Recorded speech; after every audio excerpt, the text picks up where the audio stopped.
Bismillahirrahmanirrahim. Jadi saya rasa soalan ni ada dalam mungkin ada 2 poin penting untuk diulas rasanya. Yang pertama, fenomena kerjaya wanita yang disebut sebagai antara punca perceraian. Punca perceraian ke punca masalah rumah tangga? Punca masalah. Baik, jadi mungkin ada betulnya. Kerana wanita yang keluar bekerja itu wanita yang tidak well educated dari sudut Islam, maka mereka keluar bekerja majoritinya dalam keadaan yang bukan salah kerja tu, tapi salah dia punya implementasi. Bila salah implementasi, macam berlaku dah apa yang saya sebut pagi tadi, maka dia membawa masalah keluarga dia untuk dibincangkan di pejabat, dan dia berbicara tentang masalah itu kepada rakan-rakan lelaki, maka menjadi punca perceraian rumah tangga orang dan rumah tangga dia. Okay? So, jadi di situ ada benarnya, tapi tidaklah boleh dibuat konklusi terus bahawa dengan sebab itu maka wanita jangan bekerja. Tak boleh buat begitu juga, kerana disebutkan tadi memang keperluan zaman sekarang memerlukan wanita bekerja kerana ketidakcukupan tenaga lelaki untuk menampung perkembangan dunia yang semakin besar dan pesat. Maka sebenarnya saya sendiri tidak merasakan ada apa-apa masalah kalau ada orang kata zaman Nabi dulu sangat simple. Kehidupan dia memang simple. Di sebuah bandar Madinah yang penduduknya tidaklah begitu ramai, malah penduduk dunia di zaman itu pun tak ramai dan tak kompleks macam zaman sekarang yang penuh dengan kompleksiti dan penuh dengan pelbagai jenis syaitan baru. Macam saya tak ingat saya dah sentuh atau sini atau belum, tapi saya selalu suka untuk ulang poin ni sebab saya rasa satu poin yang menarik bagi saya. Sebab saya selalu fikir dulu tapi tak dapat jawapan. Saya pun dapat jawapan baru dalam 2-3 bulan 4 lepas kerana melihat satu rancangan televisyen di sini. Mereka mengatakan bahawa zaman sekarang ni kita ada 6 bilion ke 7 bilion penduduk dunia yang hidup sekarang. Tapi rupanya tahun 20 tahun lepas, 20-30 tahun lepas, penduduk dunia hanyalah 4 bilion.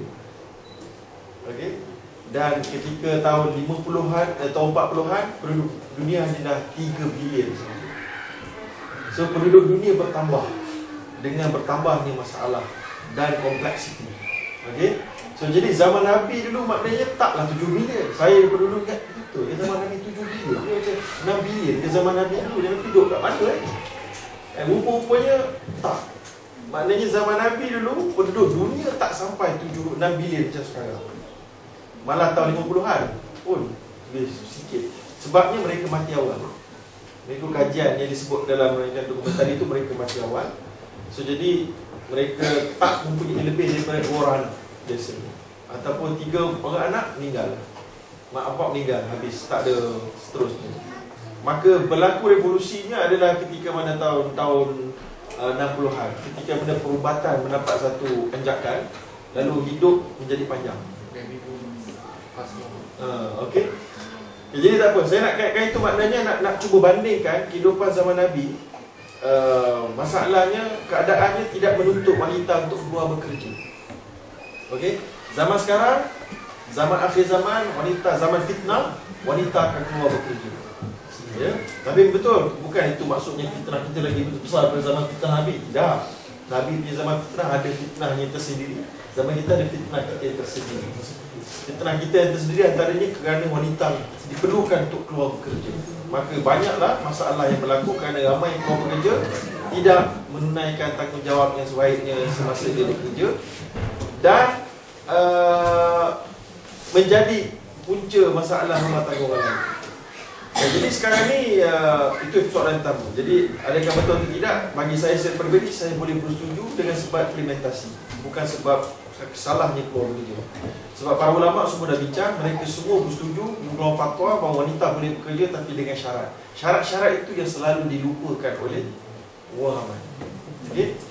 So kesannya orang keluar tanpa ilmu, bekerja tanpa ilmu, maka jadilah fasad. Okey.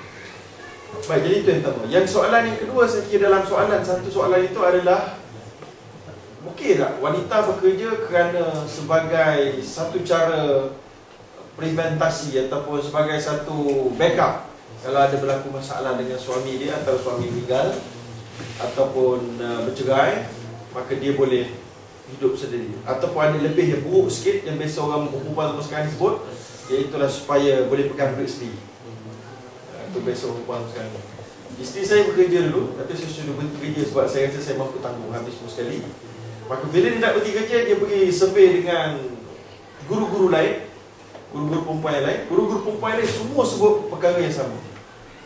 Susah nanti nak beli barang sendiri, nanti masalah cerai. Semua duk menghantu-hantukan dengan, menakut-nakutkan dengan hantu-hantu duit dan mental isteri. Okey? So, jadi dalam Islam sekarang ni memang betul wanita kena ada protection di sudut tu. Tapi kalau matilah yang ditakuti, maka daripada peringkat awal lagi, lelaki sepatutnya memang perlu ada. Kalau lelaki tu mati, nafkah dia akan pergi ke isteri. Nafkah pula apa nama tu, harta pusaka dia akan pergi pada isteri.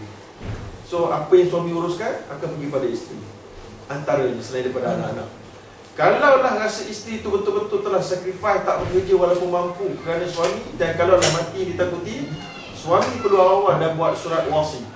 Ada harta sepencarian untuk isteri. Rumah ni 1%, 1/2 untuk isteri. Jadi dia tak masuk dalam faraid. So suami mati saja 1%, 1/2 pergi ke situ terus. Tak payah lagi tunggu-tunggu nak semua sign dan sebagainya untuk bagi bersatu. Kalau matilah ditakuti. Kalau matilah ditakuti, biasanya suami-suami yang bekerja akan adanya insurans nyawa ataupun takaful nyawa. Semuanya akan pergi kepada beneficiaries. Maka beneficiaries bukanlah pemilik, tapi dia adalah pemegang amanah dan kena difaraidkan. Maka suami sekali lagi sebagai ketua keluarga, dia CEO yang perlu bertanggungjawab untuk sediakan kalau dia mati apa yang akan pergi kepada isteri dan anak dengan segera. Maka sebab itulah para suami wajib untuk membuat surat wasi, surat wasiat untuk menghadapi kematian. Tahu tak? Saya tanya diri saya dan semua sekali para suami lah khususnya kena buat dan mesti buat dan kena buat cepat. Walaupun, tapi orang Melayu kita sangat tak mau buat sebab takut nak declare harta dekat wasi nanti dia cerita ke orang. Jadi itu satu benda yang salah lah. Itu yang pertama. Kalau mati dia takuti. Kalau nak cerai yang ditakuti, maka sepatutnya cerai itu bukanlah perkara yang patut ditakuti. Macam ada satu cakap tadi kan, patutnya bukanlah cerai itu ditakuti sebab dia tak patut melihat cerai itu akan berlaku. Dia patut melihat tidak ada perceraian yang akan berlaku. Tapi just in case, maknanya bukan perceraian tapi perceraian itu halal, maka boleh berlaku juga. Maka apa yang patut disediakan? Adakah dia mesti berkeluar bekerja? Tak mesti juga. Dia hanya perlu menyediakan diri dia untuk bekerja bila perlu. Yang itulah dia perlu menyediakan ilmu. Dia perlu ada degree. Dan suami sebagai CEO sekali lagi perlu menyediakan. Kalau dia betul CEO yang bertanggungjawab, dia perlu sediakan kalau berlaku perceraian, isteri dia akan lepaskan sarihahunna sarahan jamila. Dia lepaskan dengan baik, maka isteri dia boleh, bekas isteri dia boleh untuk hidup sendiri. Dengan cara dia telah pun plan untuk isteri dia ada ilmu untuk berniaga ataupun ilmu untuk apa-apa sebagainya. Suami dia dah plan awal-awal lagi. Saya ada seorang kawan, dia jutawan tapi umur dia 60 je. Okay? Dia ada 3 orang isteri. Okay? Maka semua isteri dia ni, dia sediakan education. Sebab dia tahu dia mungkin dah 60 lebih. Okay? Semua. Ada seorang tu dia ambil jadi isteri bukan sebab apa-apa, tapi sebab anak yatim piatu dan tak ada pendidikan. So dia ambil jadi isteri dia hantar pergi masuk universiti, dah ada degree, dia nak kerja ke tak kerja. Okay? Dia kata tak payah kerja sebab so sayangkan dia, nak jaga dia, okey. Cukup. Ada degree standby. Kalau saya mati dah ada degree, boleh kerja. Okey? Sebenarnya sediakan tapak. Wanita sediakan tapak. So maknanya kalau wanita itu tidak bekerja kerana untuk menangani masalah anak-anak yang masih kecil tadi, yang belum masuk sekolah lagi, ya, yang tak mau hantar kepada Indonesia punya tangan, air tangan yang akan membesarkan dia, maka wanita itu dan lelaki, suami mesti menyediakan tapak untuk isteri, bertitik tolak kalau ada apa-apa masalah. Ya, dia boleh bagi situ butik untuk isteri dia buat apa ni? Butik tak semestinya butik apa nama tu ada premis. Maya pun ada banyak sekarang ni. Saya tengok ada ramai orang perempuan sekarang ni buka butik jual rumah dan seumpamanya. Sampai iklan kat website saya sekali tu. Dan antara yang paling popular. Mesti paling top punya. Dan saya tengok, saya kata, oh, aku kagum dengan dia orang ni. tak perlu ada premis, duduk kat rumah saja. Dan income dahsyat. Dan suami tak boleh sentuh income isteri tu. Jangan sibuk-sibuk, nak gending-gending tak apa, tapi jangan sentuh, kecuali diizinkan. Nak bawa muka siang tu seposi itu lain cerita. Tapi isteri ada income sendiri dalam keadaan yang cukup selesa. Di rumah pergi postman, dia ambil, tengok duit masuk orang bayar, pergi jawab, hantar barang. Tapi mungkin suami kena fikir lebih daripada itu. Isteri punya minda yang bekerja di rumah mesti kembang lagi. Macam mana? Bagi dia bermasyarakat, macam dakwah tadi.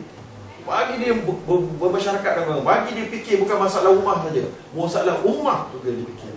Barulah isteri paling apa berlaku pada suami, cerai ke, dia mati ke, isteri boleh menghadapi masyarakat dan boleh menghadapi bisnes dan boleh menghadapi persoalan pendidikan dan juga bajet untuk anak-anak. Saya rasa Allah.